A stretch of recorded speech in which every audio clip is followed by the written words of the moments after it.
ইমাম মাহদীর আগমন এবং কিছু সংশয় ও ভ্রান্তি নিরসন।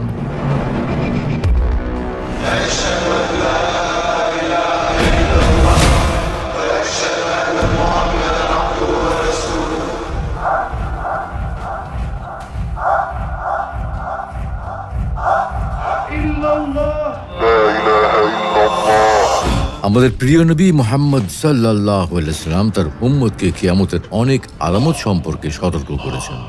উম্মাহকে কিয়ামত পূর্ব কিছু সুসংবাদও প্রদান করেছেন। কিয়ামতের পূর্বে অন্যায় অবিচারের ফলে পৃথিবী জুড়ে যে বিভীষিকাময় পরিস্থিতির সৃষ্টি হবে, তাতে মুসলিমরা পরাজিত, আশাহত, নিরাশ এবং নাবিকবিহীন জাহাজের মতো হয়ে পড়বে। প্রিয় নবী সাল্লাল্লাহু আলাইহি ওয়াসাল্লাম বলছেন, এই দুঃসময়ে মুসলিমদের হতাশ হওয়ার কিছু নেই, কারণ মুসলিমদের এই অবস্থা থেকে মুক্তির জন্য একজন মুজাদ্দিদ আসবেন, যেমনটি প্রতি ১০০ বছরে এসে থাকে। আগত মুজাদ্দিদ অন্য মুজাদ্দিদ বা সংস্কারকদের মতো হবেন না, বরং তিনি হবেন অনন্য ও অসাধারণ কিছু বৈশিষ্ট্যের অধিকারী। তিনি হবেন নবী বংশে জন্মগ্রহণকারী, নবীর নামে নামধারী মুহাম্মদ ইবনু আবদুল্লাহ আল মাহদি উপাধিধারী।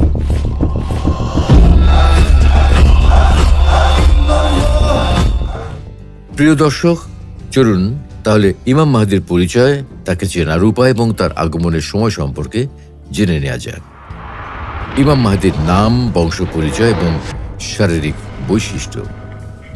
ইমাম মাহদীর পূর্ণ নাম হল মুহাম্মদ ইবনু আবদুল্লাহ আল ফাদানি। কেননা নবী করিম সাল্লাল্লাহু, আমার পরিবারের মধ্যে একজন লোক রাজাধিপতি হবে, তার নাম হবে আমার নামের অনুরূপ। অপর এক বর্ণনায় তিনি ইরশাদ করেন, যদি দুনিয়ার মাত্র একদিন অবশিষ্ট থাকে, তবে আল্লাহ পাক সেই দিনকে অত্যন্ত দীর্ঘায়িত করবেন এবং আমার থেকে অথবা আমার পরিজন থেকে একজন লোক আবির্ভূত করবেন, যার নাম ও তার পিতার নাম আমার ও আমার পিতার নামের সঙ্গে হুবহু মিল হবে। সে পৃথিবীকে ইনসাফে পরিপূর্ণ করবে, যেরূপ তা জুলমে পরিপূর্ণ ছিল। তার নাম হবে হুবহু আমারই নাম। আরও একটি বর্ণনায় রাসূলুল্লাহ সাল্লাল্লাহু আলাইহি ওয়াসাল্লাম বলেন, আমার বংশ থেকে মাহদীর আবির্ভাব হবে। সে হবে প্রশস্ত ললাট ও উন্নত নাক বিশিষ্ট। তখনকার দুনিয়া যেরূপ জুলুমে ভরে যাবে, সে তার বিপরীতে তা ইনসাফে ভরে দেবে। ইমাম মাহদীকে ইমাম এবং মাহদী উপাধি দেওয়ার কারণ। ইমাম মাহদী এটা কোনো সুনির্দিষ্ট নাম নয়, বরং এটা একটা উপাধি। আরবি মাহদী শব্দের অর্থ হল হেদায়েত বা।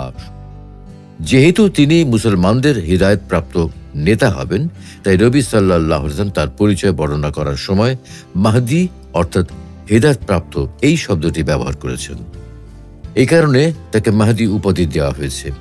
যেমন রাসূলুল্লাহ সাল্লাল্লাহু আলাইহি ওয়াসাল্লাম বলেন, আল মাহদী আমার পরিবার থেকে ফাতেমার সন্তানদের বংশ থেকে আবির্ভূত হবে। দামেস্কের বনু ইমাইয়া মসজিদে ফজরের নামাজের সময় মুসলিমগণ সালাত আদায়ের জন্য প্রস্তুতি নেবেন এবং ইমাম মাহদী ইমামের জায়গায় দাঁড়ানো থাকবেন। এই সময় ঈসা আলাইহিস সালাম অবতরণ করবেন। তখন ইমাম মাহদী ঈসা আলাইহিস সালামের প্রতি সম্মান জানিয়ে তাকে সালাতের ইমামতি করার জন্য অনুরোধ করবেন, কিন্তু ঈসা আলাইহিস সালাম বলবেন, আপনি ইমামতি করুন। ফলে ইমাম মাহদী ইমামতি করবেন এবং ঈসা আলাইহিস সালাম মুক্তাদি হিসেবে সালাত আদায় করবেন। এ কারণে তাকে ইমাম উপাধি দেওয়া হয়েছে। যেমন রাসূলুল্লাহ সাল্লাল্লাহু আলাইহি ওয়াসাল্লাম ইরশাদ করেন, তোমাদের জন্য কতই না আনন্দের বিষয় হবে যখন তোমাদের মধ্যে মরিয়ম পুত্র ঈসা আলাইহিস সালাম অবতরণ করবেন এবং তোমাদের মধ্যে থেকেই ইমাম।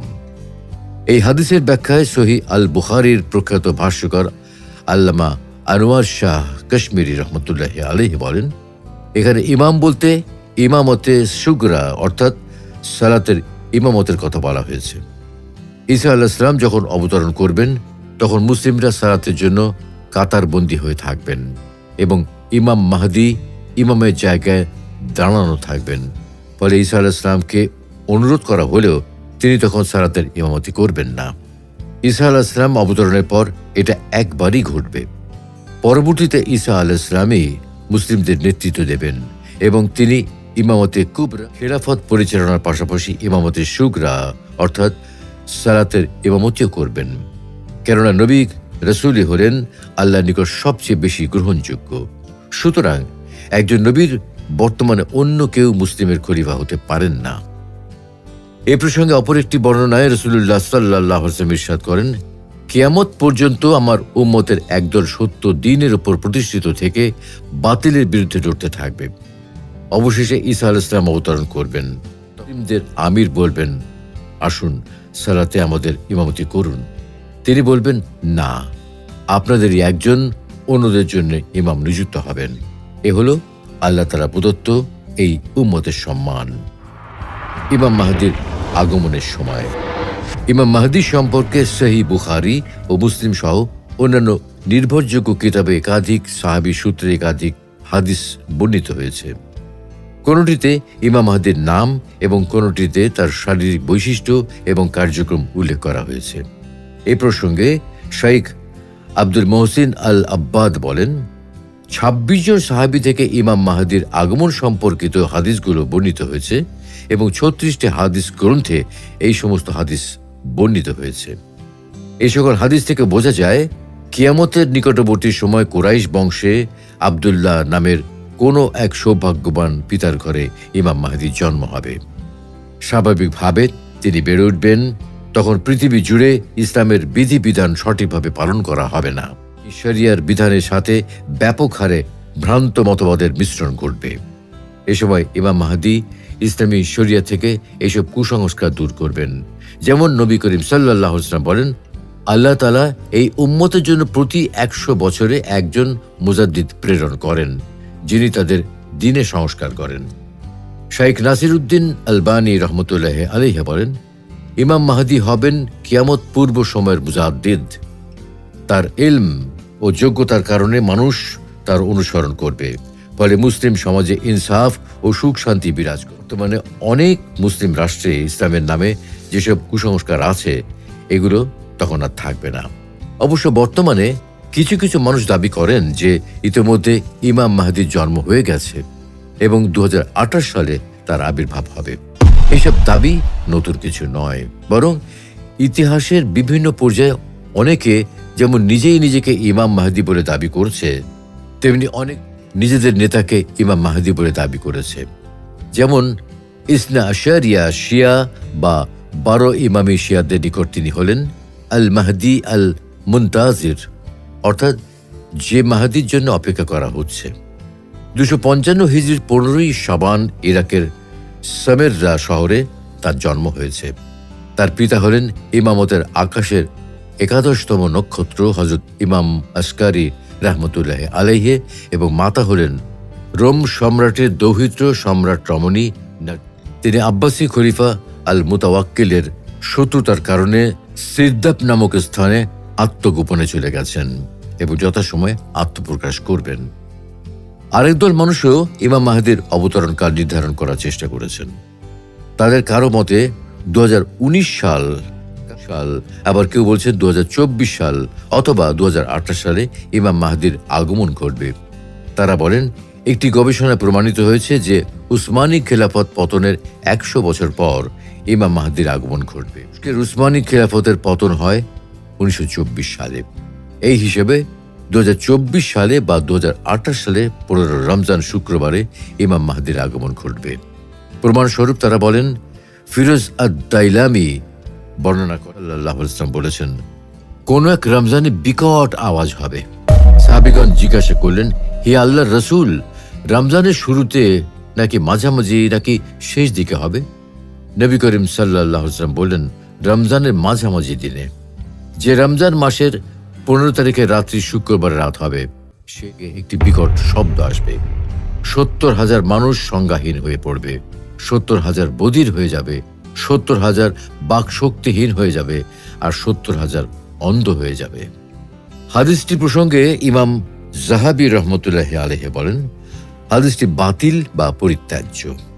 শাইখ আলবানী রহমতুল্লাহ আলাইহি বলেন, হাদিসটি জাল বা বানোয়াট। শাইখ আব্দুল বাজ রহমতুল্লাহ আলাইহি বলেন, হাদিসটি বাতিল বা পরিত্যাজ্য অথবা মিথ্যা। দ্বিতীয়ত, ২০২৪ বা ২০২৮ সালের রমজান মাসের ১৫ তারিখ শুক্রবার হবে কিনা তার কোনো নিশ্চয়তা নেই, কেননা তা চাঁদের সঙ্গে সম্পর্কিত। ক্যালেন্ডারের সঙ্গে নয়, তাই ক্যালেন্ডারের উপর ভিত্তি করে এই কথা বলা ঠিক নয়। তাছাড়া রমজান মাসগুলোর মধ্যে অনেক রমজান মাসেরই 15 তারিখ শুক্রবার ছিল, তাতে কোনো সন্দেহ নেই। যেমন 1401 খ্রিস্টাব্দ এর 15 রমজান, 1433 হিজরি 2012 খ্রিস্টাব্দ এর প্রথম ও 15 রমজান, 1425 হিজরি 2004 খ্রিস্টাব্দ এর 15 রমজান। এভাবে অনুসন্ধান করে দেখা যায় শুধু বিগত 40 বছরে 9 বার 15 রমজান শুক্রবার হয়েছে। যদি সত্যি এটা সঠিক হতো তাহলে ইমাম মাহদির আগমন অনেক আগেই হয়ে যেত।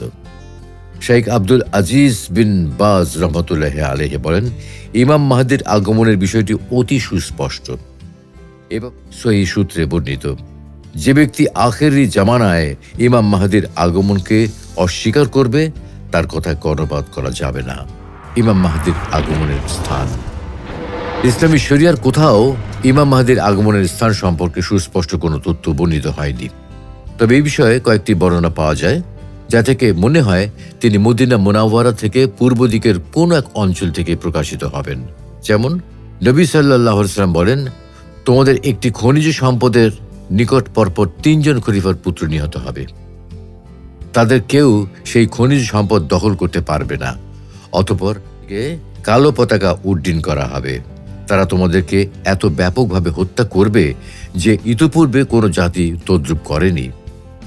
বর্ণনাকারী বলেন, রাসূলুল্লাহ সাল্লাল্লাহু আলাইহি ওয়াসাল্লাম আরও কিছু বলেছেন যা আমার মনে নেই। অতঃপর তিনি আরো বলেন, তাকে আত্মপ্রকাশ করতে দেখলে তোমরা বরফের উপর হামাগুড়ি দিয়ে হলেও বায়াত গ্রহণ করো, কারণ সে আল্লাহর খলিফা আল মাহদি। অনেক মুহাদ্দিস হাদিসটিকে সহিহ বলেছেন, তবে ইমাম যাহাবী রহমতুল্লাহ আলাইহি বলেন হাদিসটি মুনকার। ইমাম বাইহাকি রহমতুল্লাহ আলাইহি বলেন আব্দুর রাজ্জাক হাদিসটি এককভাবে বর্ণনা করেছেন। আলবানী রহমতুল্লাহ আলাইহি বলেন হাদিসটি যঈফ ও মুনকার। রাসূলুল্লাহ সাল্লাল্লাহু আলাইহি ওয়াসাল্লাম বলেছেন, যখন তোমরা খুরাসানের দিক থেকে কালো পতাকাধারীদের আসতে দেখবে তখন তোমরা তাদের সঙ্গে শামিল হয়ে যাবে, কেননা তাদের মধ্যেই খলিফা ইমাম মাহদি থাকবেন। হাদিসটিকে অনেকে সহিহ বললেও কেউ কেউ এটিকে দুর্বল বলেছেন। যেমন আব্দুর রহমান আল মুবারকপুরি, শোয়েব আল নাউত এবং আলবানী রহমতুল্লাহ আলাইহি। আব্দুর রহমান আল মুবারকপুরি রহমতুল্লাহ আলাইহি বলেন হাদিসটি দুর্বল, কেননা বর্ণনাকারী শরীক বিন আবদুল্লাহ কাজীর স্মৃতি বিকৃত হয়ে গিয়েছিল। ইমাম ইবনে কাসির রহমতুল্লাহ আলাইহি বলেন, উল্লিখিত হাদিসে যে ধন ভাণ্ডারের কথা বলা হয়েছে তা হল কাবা ঘরের ধন ভাণ্ডার। 3 জন খলিফার পুত্র তা দখল করার জন্য ঝগড়া করবে, কেউ তা দখল করতে। সর্বশেষে আখেরি জামানায় পূর্বের কোনো এক দেশ হতে ইমাম মাহদি আগমন করবেন, কিন্তু শিয়ারা সামেরার গর্ত হতে ইমাম মাহদি বের হওয়ার যে দাবি করে তার কোনো ভিত্তি নেই। তারা আরও দাবি করে যে তিনি গর্তের মাঝে লুকিয়ে তাদের একটি দল প্রতিদিন সে গর্তের কাছে দাঁড়িয়ে অপেক্ষা করে। এই ধরনের আরো অনেক কাল্পনিক ঘটনা বর্ণিত আছে। এই সমস্ত কথার পক্ষে কোনো দলিল নেই, বরং এগুলো কোরআন ও হাদিস বহির্ভূত কথা। তিনি আরো বলেন, পূর্বাঞ্চলের লোকেরা তাকে সাহায্য করবে এবং তার শাসনকে সমর্থন করবে। তারা কালো পতাকাধারী হবেন। মোট কথা, আখেরি জমানায় পূর্ব দেশ হতে তার বের হওয়া সত্য। কাবাঘরের পাশে তার নিকট বায়াত গ্রহণ করা হবে। উপরোক্ত আলোচনার ভিত্তিতে বলা যায় কিয়ামতের পূর্বে ইমাম মাহদির আগমন করার বিষয়টি সত্য, কারণ তার আগমনের ব্যাপারে অনেক সহিহ হাদিস বর্ণিত হয়েছে। মাকামে ইব্রাহিম এবং রুকনে ইয়ামানির মধ্যবর্তী স্থানে মুসলমানগণ তার হাতে বায়াত গ্রহণ করবে। ইমাম মাহদির নেতৃত্বে মুসলমানগণ সম্মান ও সুখ শান্তিতে বসবাস করতে থাকবে। তিনি মুসলমানদের খলিফা হয়ে শরিয়া আইনের মাধ্যমে বিচার ফয়সালা করবেন। তার জামানায় মুসলমানদের মাঝে চরম সুখ শান্তি ও নিয়ামত বিরাজ করবে। একটা সময় ঈসা আলাইহিস সালাম যখন আকাশ থেকে অবতরণ করবেন, তখন তিনি ঈসা আলাইহিস সালামের সাথে যোগ দিয়ে দাজ্জালের বিরুদ্ধে যুদ্ধ করার জন্য বের হবেন এবং দাজ্জাল হত্যার কাজে ঈসা আলাইহিস সালামকে সহায়তা করবেন। তিনি 5 বছর, মতান্তরে 7 বছর, মতান্তরে 9 বছর পৃথিবীতে বসবাস করবেন। অতঃপর মৃত্যুবরণ করবেন এবং মুসলমানগণ তার জানাজা নামাজ পড়বে। আল্লাহ রাব্বুল আলামিন পবিত্র কোরআনুল কারীমে ইরশাদ করেন, কিয়ামত অবশ্যই সংঘটিত হবে, এতে কোনো সন্দেহ নেই। তবে তা কখন সংঘটিত হবে এ বিষয়ে তিনি ব্যতীত অন্য কারো কোনো কিছু জানা নেই। স্বয়ং নবী সাল্লাল্লাহু আলাইহি ওয়াসাল্লাম, জিবরিল আলাইহিস সালাম এবং যে ফেরেশতা সিংহায় ফুৎকার দেওয়ার মাধ্যমে কিয়ামতের মহাপ্রলয় শুরু হবে, সেই ফেরেশতা জানে না যে তাকে কখন হবে। কিন্তু আল্লাহ তাআলা ইতোমধ্যেই কিয়ামতের আলামত প্রকাশিত হয়ে যাওয়ার কথা বলেছেন। পবিত্র কোরআনে উল্লেখ আছে, فهل ينظرون إلا الساعة أن تأتيهم بغتة فقد جاء أشراطها فأنى لهم إذا جاءتهم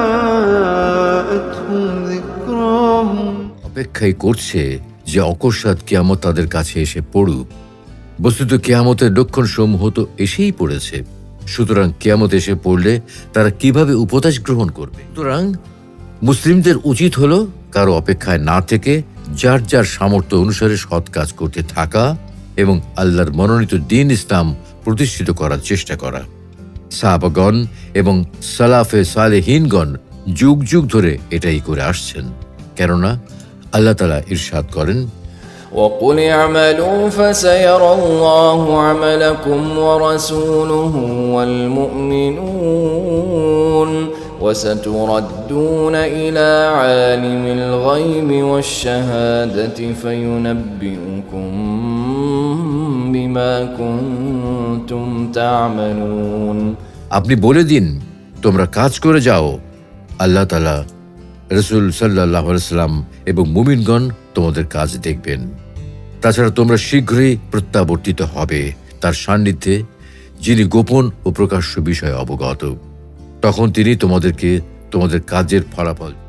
আল্লাহ তাআলা আমাদের সকলকে কারো অপেক্ষায় না থেকে নিজ নিজ সামর্থ্য অনুযায়ী আমল করার তৌফিক দান করুন। আমিন।